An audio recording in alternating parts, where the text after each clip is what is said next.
আজরাইলের কঠিন হুঙ্কার। ও নওগাঁর মুসলমান, একদিনকে হযরত ইব্রাহিম আলাইহিস সালাম ডাক দিয়া বলে, ও আজরাইল, যখন তুমি কোনো বেনামাজি গুনাহগারের জান কবজ করো ওই সময় তোমার আকৃতিটা কেমন হয় বলো। এই কথা বলার পরে আজরাইল ডাক দিয়া বলে, ও আল্লাহর পয়গম্বর, আপনি ওই সূরত দেখতে চাইেন না।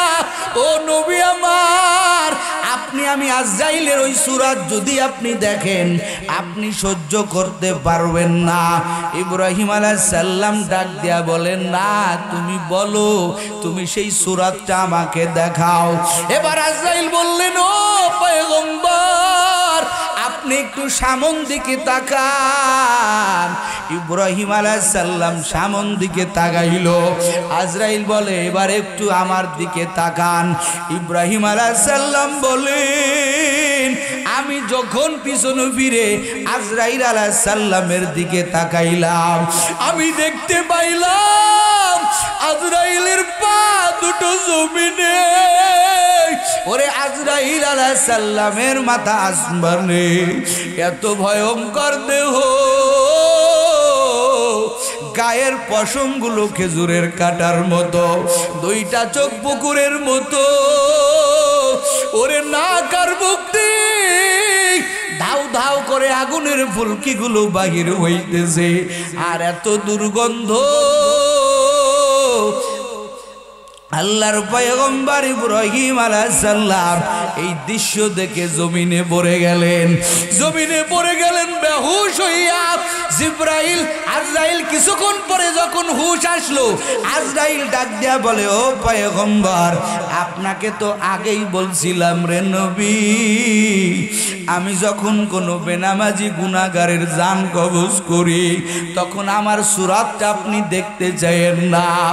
এবার ইব্রাহিম আলাইহিস সালাম দুই চোখের পানিগুলো ছেড়ে দিয়ে কান্দে আর বলে, হায় রে দুনিয়ার মানুষ, ওরে জাহান্নামে জ্বলা লাগবে না।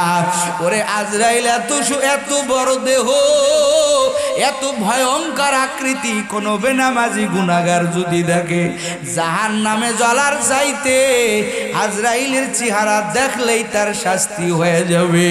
এত বড় ভয়ঙ্কর পরিস্থিতি হবে রে বাবা।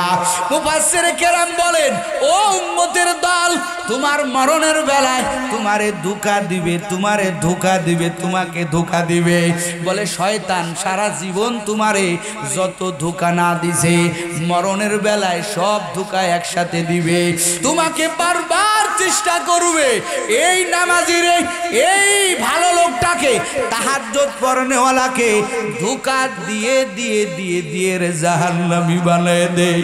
হায়ের ভাইয়েরা আমার, তাফসীরের ভিতরে পাওয়া যায়, নবী আমার হাদিসের ভিতরে বলেন, বান্দা যখন মরণের সময় হয়ে যায়, এমন একটা কঠিন মুহূর্ত, ওরে যেই সময় বান্দার কোনো হুঁশ থাকে না, এতটা কঠিন কঠিন কঠিন, বান্দার চতুর্দিকে কোনো খেয়াল নাই, খালি দেখতেছে, আলাঝালাগুলো দেখতেছে। হাদিসের ভিতরে নবী আমার বলেন, ওই সময় হঠাৎ করে মা বাবার সূরত ধরে দুনো এক ব্যক্তি তার কাছে এসে বলবে, কিন্তু ওরা তো মা বাবা না, ওরা তো শয়তান। মা বাবা কাছে এসে বলবে, ও আমার সন্তান, তোমার আগে আমরা মরে গেছিলাম। ওরে সন্তান, কবরে যাইয়া দেখি কবরে কোনো আযাব নাই। জোরে কন্যা নাউজুবিল্লাহ। বলে কবরে মুনকার নকির নাই, কোনো আযাব নাই। আল্লাহ বলতে কিছু নাই। খবরদার খবরদার কালেমা পড়িস না, এখন সন্তান বেড়াচাকায় পড়ে যাবে। একে তো মৃত্যুর যন্ত্রণা বড় কঠিন, আবার মা বাবার মতো দুইজন ব্যক্তি তাকে ধোঁকা দিতেছে, ও তো জানে না ওরে ধোঁকা দেয়। ওই সন্তান মা বাবার কথা মানবে মানবে ভাব। আমার আল্লাহ কয়, ও ফেরেশতার দল, আমার এই বান্দার কাছে দৌড়াইয়া যা, আমার বান্দা তো কালেমা হারা হয়ে মরলো, ও যদি বেঈমান হয়ে মরে আমার বান্দার ঠিকানা হবে জাহান্নাম। আমার বান্দা জাহান্নামের আগুন সহ্য করতে পারবে না। ও তো জানে না এই দুইজন ব্যক্তি ওর মা না, ওর বাবা না। জলদি করে যা, আমার এই বান্দার বাসা। সাথে সাথে আমার আল্লাহ ফেরেশতা পাঠিয়ে দিবে। তাতানাজ্জালুল মালাইকাতু আল্লা তাখাফু ওয়ালা তাহজানু ওয়া আবশিরু বিল জান্নাহ। আমার আল্লাহ আসমান থেকে ফেরেশতা পাঠিয়ে দিবে। ও নবীর উম্মতেরা, মুফাসসির কেরাম বলেন কাদের জন্য এই ব্যবস্থা হবে? আল্লাহর আসমান থেকে আমার আল্লাহ ফেরেশতা পাঠায় দিয়া, ফেরেশতা যখন ওই ঘরে ঢুকবে সাথে সাথে ওই দুই শয়তান মা বাবার সুরত ধরে আয়েশা ধোঁকা দিয়ে দিয়ে তোমারে আমারে জাহান্নামের দিকে ডাকবে। ওরে ফেরেশতা আসতে দেরি, ও নওগাঁর মুসলমান, তোমার আমার কাছ থেকে ইবলিস দূরে যাইতে দেরি করবে না। জোরে কর আল্লাহু আকবার। ওই সময় তোমার আমার বন্ধু, তোমার আমার মালিক, কাদের জন্য আমার আল্লাহ স্পেশাল ফোর্স পাঠাইয়া দিয়া তোমার আমার ওই মরণের সময় শয়তানের খপ্পর থেকে বাঁচাইবের যুবক। বলে যারা দুনিয়াতে বলছে ইন্নাল্লাযীনা ক্বালু রাব্বুনাল্লাহ, যারা বলবে মালিক আমার আল্লাহ, ওরে আল্লাহকে মানিয়া ভালো লোকের সঙ্গ অবলম্বন করিয়া উলামায়ে কেরামকে মুহাব্বত করছে। উলামায়ে কেরামকে মুহাব্বতের কারণে আমার আল্লাহ ওই মরণের বেলায় শয়তানের খপ্পর থেকে বাঁচাইয়া ঈমান নিয়ে মৃত্যুবরণ করার তৌফিক আমার আল্লাহ দান করবে। উলামায়ে কেরামের দরকার আছে না নাই? আরো জোরে বলেন আছে না নাই? ওরে নবীর উম্মত, একজন বিশাল আলেম মরণের বেলায় ধরা খেয়ে গেছে।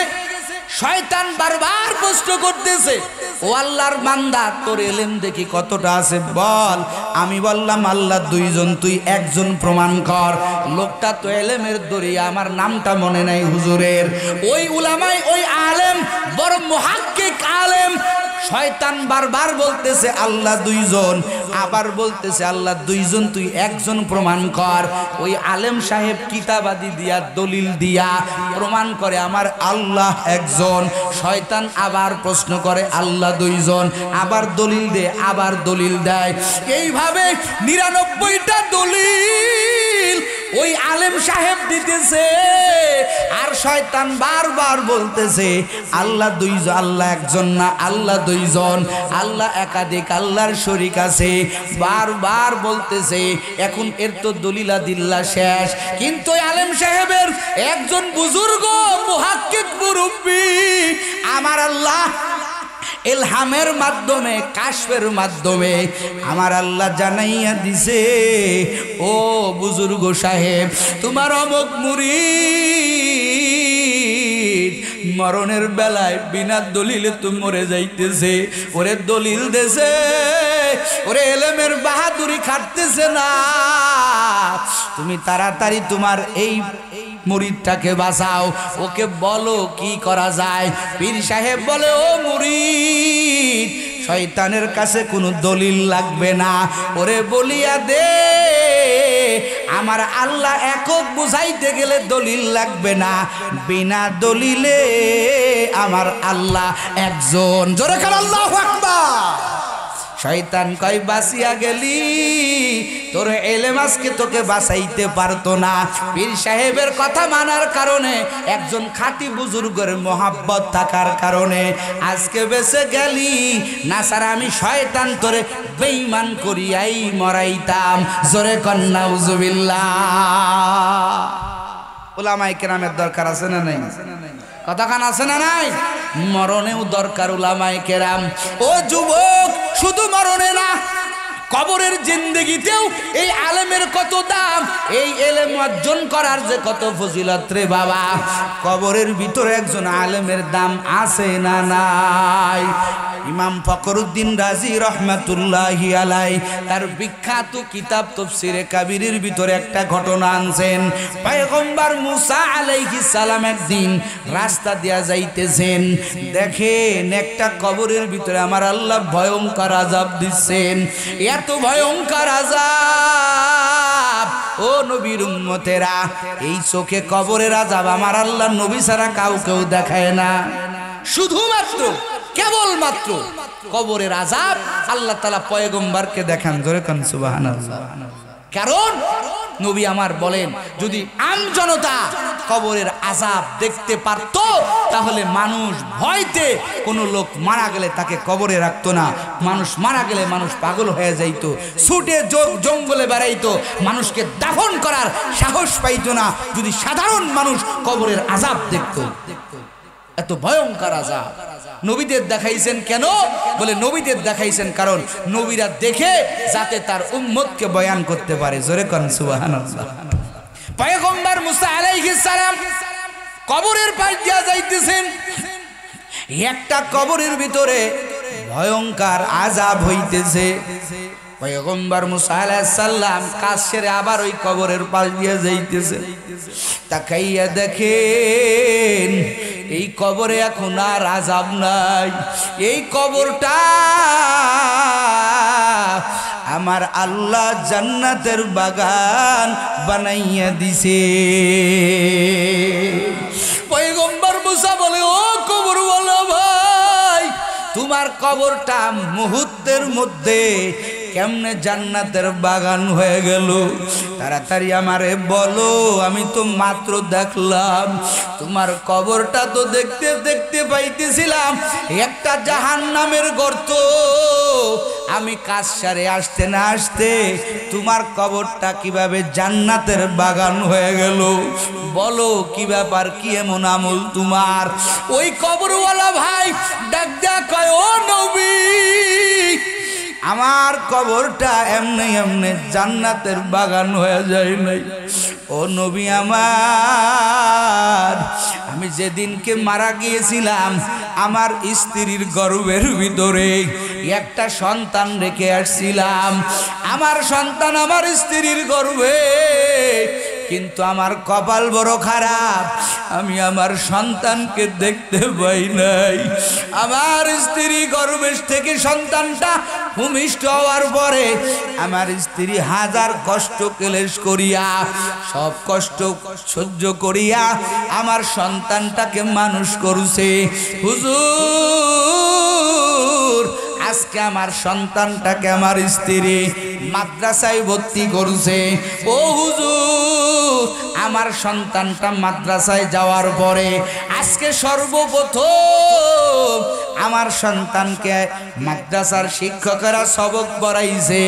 বিসমিল্লাহ পড়েন, বিসমিল্লাহির রহমানির রহিম। সুবহানাল্লাহ। মাদ্রাসার ছাত্রদের সর্বপ্রথম যেই সবকটা দেওয়া হয় বিসমিল্লাহির, কথা বলেন, বিসমিল্লাহির।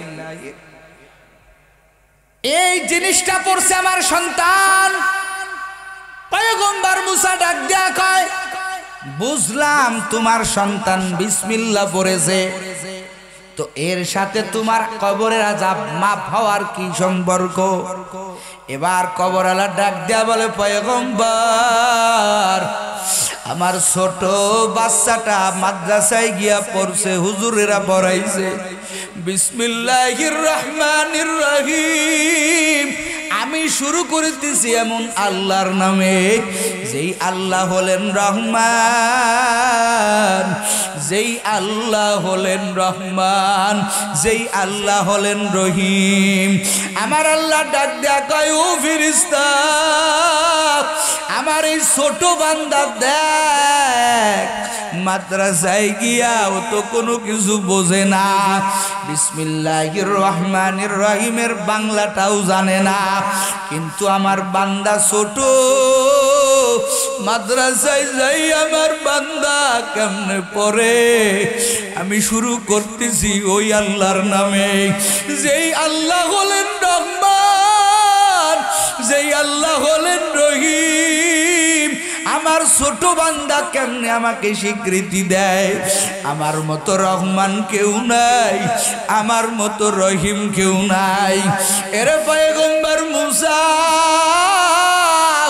ওই লোকটা বলে রে নবী, আমার আল্লাহ ফেরেশতারে কয়, ও ফেরেশতা, এই ছোট বান্দা আমারে রহমান বলল, আমারে রহিম বলল, এরপরেও যদি আমি ওর বাবার কবর আযাব দেই, বল বল আমি কিসের জন্য আমার নামটা রাখলাম রহমান?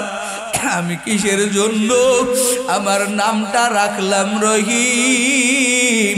ওরে আমি রহমান রহিম নাম রাখার পরেও যদি ওর বাবার কবরে আযাব যদি আমি আল্লাহ দেই, তাহলে আমার রহমান নাম রাখার মানেটা হলো কি?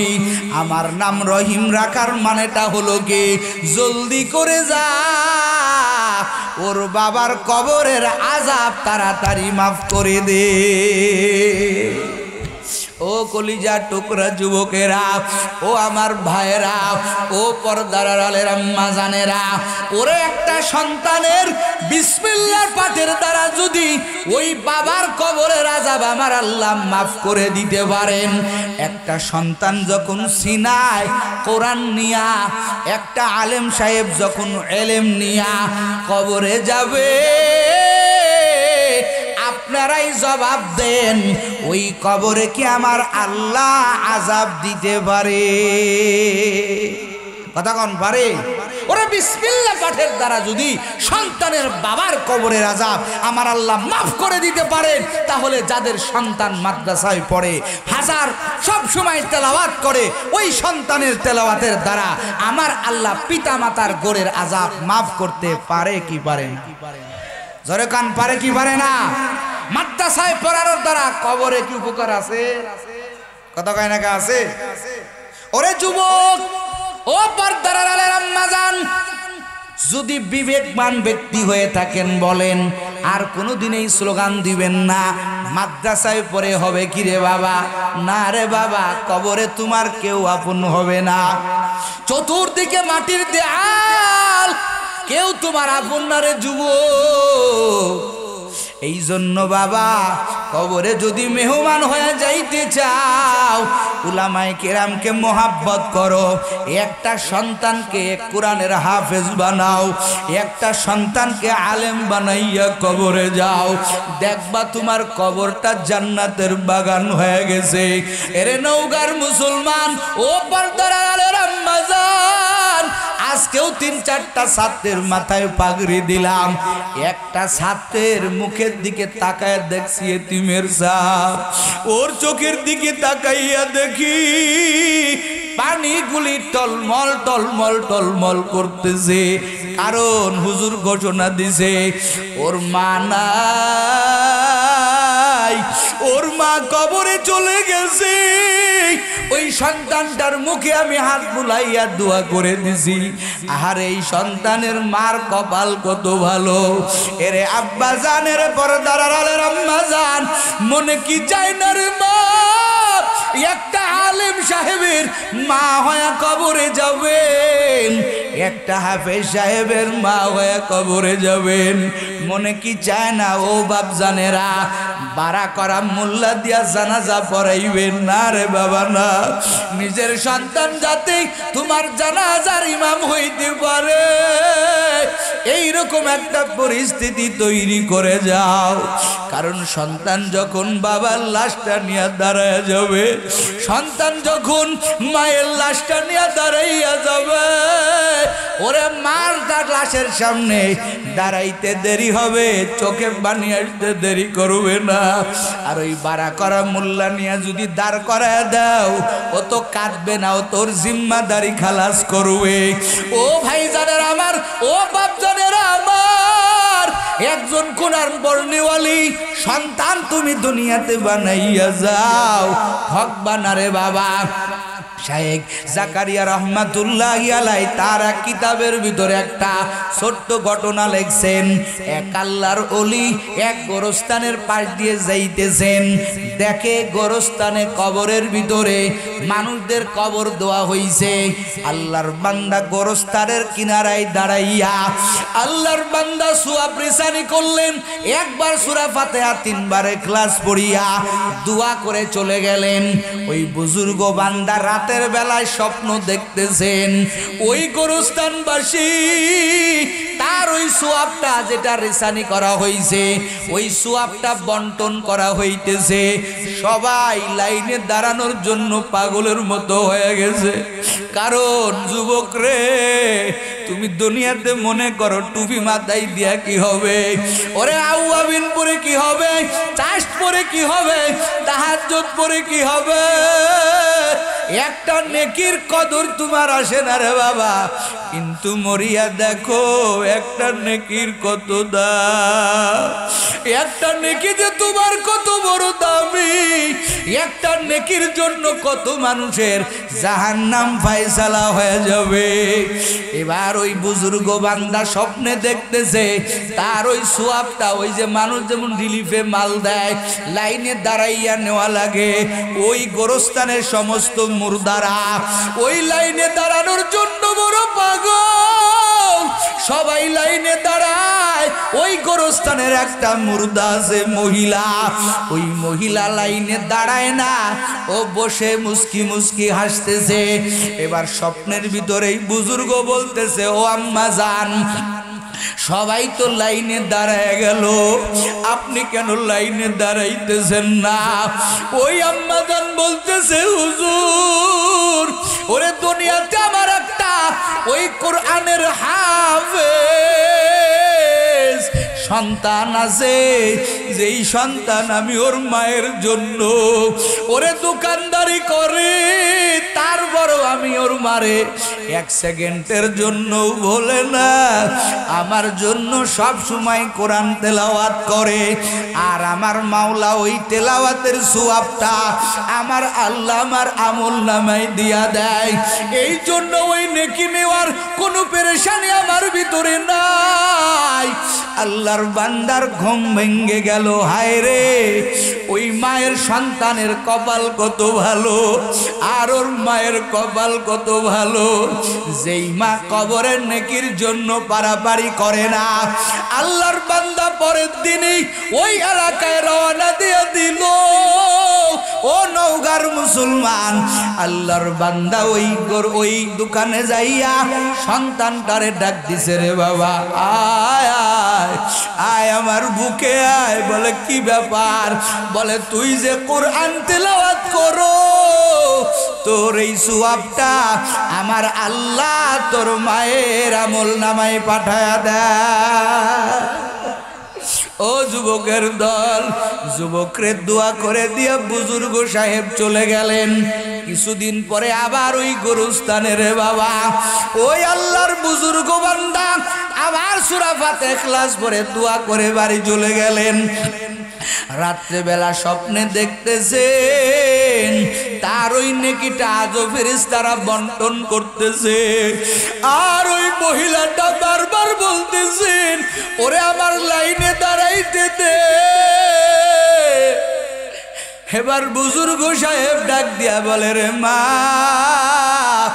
আপনার তো ঢেল নেকি আসার লাইন খোলা আছে, আপনি কেন এই লাইনে দাঁড়ানোর জন্য বড় পাগল? এবার মা দুইটা চোখের পানি ছেড়ে কান্না শুরু করতেছে আর বলতেছে, হুজুর, ওরে যেই সন্তান আমার জন্য দোয়া করতো কোরআন পড়ে পড়ে, আজকে কয়েকদিন হয়ে গেল আমার কলিজার টুকরা সন্তান মারা গেছে, ইন্তেকাল করছে। আমার জন্য কোরআন তেলাওয়াত করার মতো আর কেউ নাই। ও নওগাঁর মুসলমান, কি বুঝলেন? একজন আলেম সন্তানের দাম কত বেশি। আলেম বানাইয়া ফেলো, তুমি ঠকবা না রে বাবা। ওই কবরে গেলে তোমার কি উপায় হবে, আমার কি উপায় হবে রে বাবা? কবর কিন্তু এমন একটা ঘর, ওরে কারো জন্য কবর কোনো ছাড় দিবে না রে মা। ওরে বাপ জানেরা, ওই কবরের ভয় তোমার কলবে ঢুকাইয়া ফেলো। আর তাকওয়ার মেডিসিন লাগাইয়া দাও। কোন দিন জানি তোমার আমার দ্বারে আজরাইল আলাইহিস সালাম চলে আসে, মনে করছো আরো বেশি দিন বাঁচবা, না রে বাবা পারবা না। কারণ কি রে যুবক, ওই আজরাইল আলাইহিস সালাম তোমার দ্বারেও আমার আল্লাহ ঘুরাইয়া দিছেন, আমার দ্বারেও ঘুরাইয়া দিছেন রে বাবা। কখন জানি আজরাইলের খপ্পর আমার উপরে চলে আসে, তোমার উপরে চলে আসে। ও যুবক, মনে করছো আরো বেশি দিন বাহাদুরি করবা, না রে যুবক না। তুই কেমন ক্রেডিট তুমি অর্জন করেছো? তুই মরার পরে তোর একটা বন্ধু তোর কবরের কিনারায় যাবে না রে বাবা, একটা বারের জন্য তোর জন্য দোয়া করবে না। অথচ এই জমিনের ভিতরে আমরা দেখছি যে উলামায়ে কেরামেরা এত কান্না করেছে, মাইক ধরে বলছে আমার মতো গুনাহগার কেউ নাই, আমার মতো নাখাস্তা কেউ নাই। ওরে যেই বান্দাগুলো বলতো আমার মতো বেআমলালা কেউ নাই, আমি তো বড় জাহান্নামী, এদের ইন্তেকালের বেলায় দেখছি ওরে জানাজায় লোক ধরানোর মতো কোনো জায়গা নাই।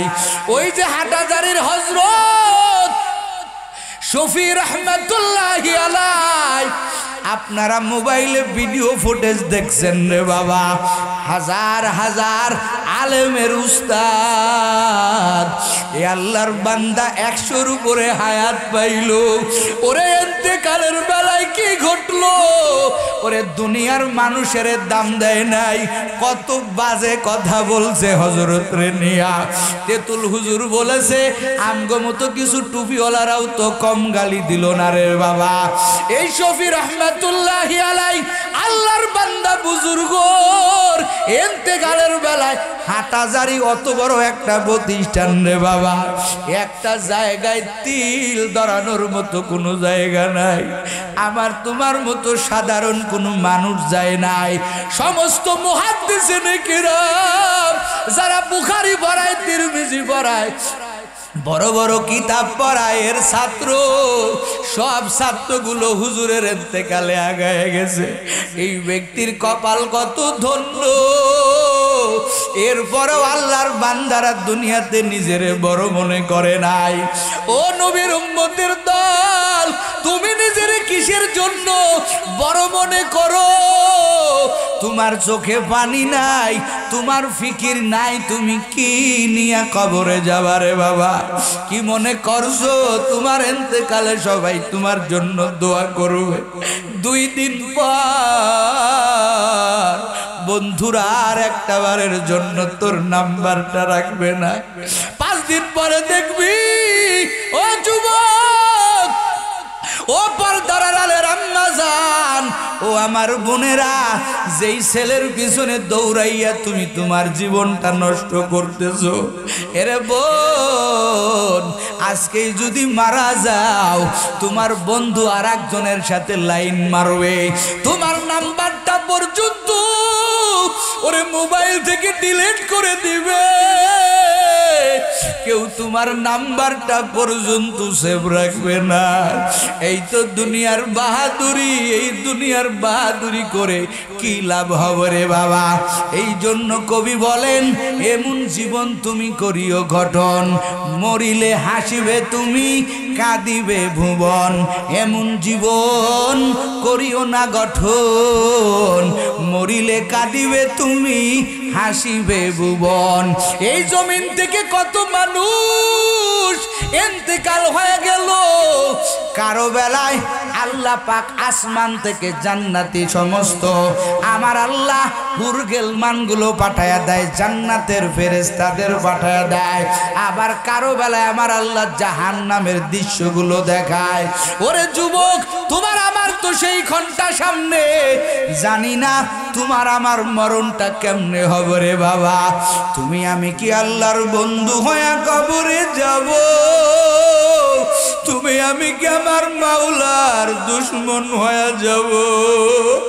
আল্লাহ জাল্লা না করুক, তুমি আমি যদি দুশমন হয়ে কবরে যাই, ওই বেনামাজি গুনাহগারের জান কবজের বেলা আমার আল্লাহ তাআলা কয় রে আজরাইল সাবধান সাবধান এই বেনামাজি গুনাহগার দাড়ি কামাইনে আমার বান্দার জানতো সাধারণভাবে কবজ হবে না ওর সামনে জাহান্নামের চিত্রগুলো তুলে ধর জাহান্নামের ভয়ঙ্কর আযাব ও নওগাঁর মুসলমান কবরের আযাবের চিত্রগুলো তুলে ধরা হবে রুহু পাখিটা ধরা দিতে চাইবে না রে বাবা কিন্তু ধরা দিতে না চাইলে কি হবে আজরাইল আলাইহিস সালাম পায়ের বৃদ্ধা আঙ্গুল থেকে চিপতে শুরু করবে মরণ সবর যে কত কষ্টের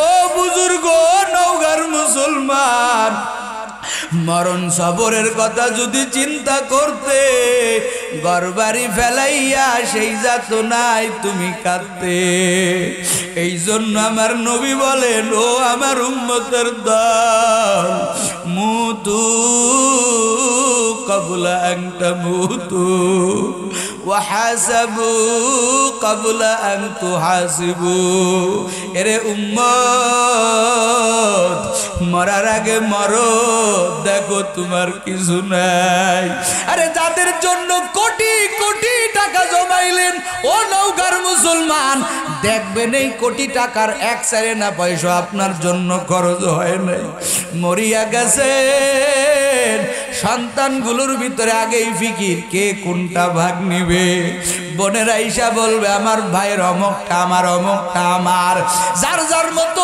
ভাগ করে নিয়ে চলে যাবে তোমার আমার একা একাই কবরে যাইতে হবে রে বাবা গায়ের সমস্ত রঙিন কাপড়গুলো কেচি দিয়ে কেটে কেটে কেটে তোমার আমার কাফন পরাইয়া দিবে তিনটা সাদা তোমার বেলাও তিন কাপড় সাদা আমি আলেম সাহেবের জন্য তিন কাপড় সাদা ওই ভ্যানালার জন্য তিনটা কাপড় সাদা একটাও বাড়ায় দেওয়া হবে না একটাও কমায় দেওয়া হবে না রে বাবা এরে আম্মা জান আপনার বেলাও পাঁচটা বড় রমণীর জন্য পাঁচটা কাফন হবে রে আম্মা জান ওই কবরে ঢুকবেন ও যুবকের দল বল বল কি এমন আমল নিয়ে তুই কবরে যাবি কিছু আছে নাকি তুই তোরে প্রশ্ন কর আমি নাইমুজ্জামান আমারে প্রশ্ন করিন না কোনো আমল নাই বেআমল হইয়া ঘুরতেছে কি জবাব দিব রে আমার মাওলার কাছে আমি কি জবাব দিব এ বাবা জানেরা তোরা আমার মোহাব্বতের বাবা ও আমার বন্ধু কথাগুলো দিলের থেকে বলতেছি রে বাবা কি নিয়া কবরে যাবেন কি এমন আমল আছে বয়স 30 হয়ে গেছে আজও পর্যন্ত মিথ্যা বলতে ছাড়তে পারেন নাই বিড়ি ছাড়তে পারেন নাই সুদের খাতার থেকে নাম লেখাইতে ছাড়তে পারেন নাই ঘুষের খাতার থেকে নাম লেখানো বাদ দিতে পারেন নাই আজও পর্যন্ত 5 বেলার নামাজ পড়তে পারেন নাই রে বাবা এইভাবে যদি মরিয়া যান বলেন আপনার কি উপায় হবে আমার কি উপায় হবে কি উপায় হবে আমার মরণে কি উপায় হইবে আমার কবরে কি উপায় হবে আমার মরণে কি উপায় হইবে আমার কবরে বান্দা যখন জাহান্নামে জ্বলিবে আল্লাহ আপনি কেমন করে দেখিবে বাপ জানেরা রে তোমার আমার লাশ সাদা 3টা কাফন করাইয়া ভাই বাড়িতে জানাজা পড়াইছে। ইমাম সাহেব বলতেছে ও ভাই এই বান্দাটা আপনাদের মাঝে দীর্ঘদিন চলাফেরা করছে, এই বান্দাটা আজকে নাই রে মাফ করে দিয়েন। সবাই বলে মাফ করলাম। এই খাটিয়ার উপরে তোমার আমার লাশটা উঠায় যখন বাড়ি থেকে রওনা হয়ে যায়, ভিতর থেকে মহিলাদের একটা চিল্লানির আওয়াজ। মা ডাক দিয়া বলে আমার কলিজার টুকরা ধন, ওরে তোরা কোথায় নিয়ে যাও? আমি আর কারে বাজান কয়া ডাকবো? বাচ্চাগুলো কান্দে আব্বু আব্বু আব্বু, কোথায় যাও আমাদেরকে রাখিয়া? মুর্দা ব্যক্তি বলে ওরে আমার মায়ের কাছে কইও গিয়া দুধের দাবি ভিক্ষা চাই। আজ বুঝি দিবেন গো আমার জনমের বিদায়। আজ বুঝি দিবেন গো আমার জনমের বিদায়। যুবক তওবা কর, আর নামাজ কাজা দিবি না, আর দাড়িতে ঘুল লাগাইবি না রে যুবক।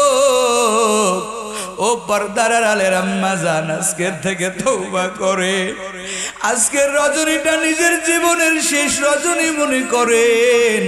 ও বাপ জানেরা, যারা দীর্ঘ সময় বসে আছেন, ও যুবকেরা, তোর মতো প্রতিদিন যুবকেরা কবরে যাইতেছে। কত যুবকের লাশের দিকে তাকাইয়া আফসোসে অন্তর ভারী হয়ে যায়, কারণ যুবক মরলো কিন্তু রসুলের সুন্নত নিয়ে যেতে পারলো না। এরে যুবক, করুণায় কত মানুষ মরে গেল। এই বাংলাদেশ স্বাধীন হওয়ার ভিতরে কত যুবক তাজা প্রাণ ঝরে গেল। পরে সাইদির মতো, আবু সাইদ মুগ্ধর মতো কত তাজা প্রাণ এই জমিন থেকে ঝরে গেল। এরা তো কল্পনাও করে নাই আমরা মরে যাব, আমরা দুনিয়াতে থাকবো না রে যুবক। এই জন্য তওবা করার নামাজ ছাড়বি না, আর আমার আল্লাহরে ভুলবি না রে যুবক। মোবাইলের গুনাহ থেকে তওবা কর। ও দাড়ি কামানে আমার যুবকেরা তওবা কর, দাড়ি লম্বা করবি। ও বৃদ্ধ বাবা জানেরা, যেই দাড়িটা ছিল কালো এখন সাদা, আল্লাহ মৃত্যুর পয়গাম পাঠায়া দিছেন। আজকের থেকে তওবা করেন, বিড়ি খাবেন না, মিথ্যা বলবেন না, 5 বেলার নামাজ পড়বেন, উলামায়ে কেরামের বন্ধু বানাবেন। কারা কারা পারবেন দুটা হাত আল্লাহরে দেখাইয়া দেন। লিল্লাহে তাকবীর, লিল্লাহে তাকবীর। তওবার নিয়তে হাত উঠাইছি রে মালিক, ও আল্লাহ আমাদের তওবা কবুল করে নেন, 5 বেলার নামাজি বানাইয়া দিয়েন। আয় আল্লাহ মুহাক্কিক উলামায়ে কেরামের বন্ধু বানাইয়া দিয়েন। আয় আল্লাহ ভালো লোকের সঙ্গ অবলম্বনের তৌফিক দিয়েন। আয় আল্লাহ তওবাতুন নসুহা করে আমাদের সবাইকে কবরে যাওয়ার তৌফিক দান করিয়েন। জোরে জোরে কন আমিন।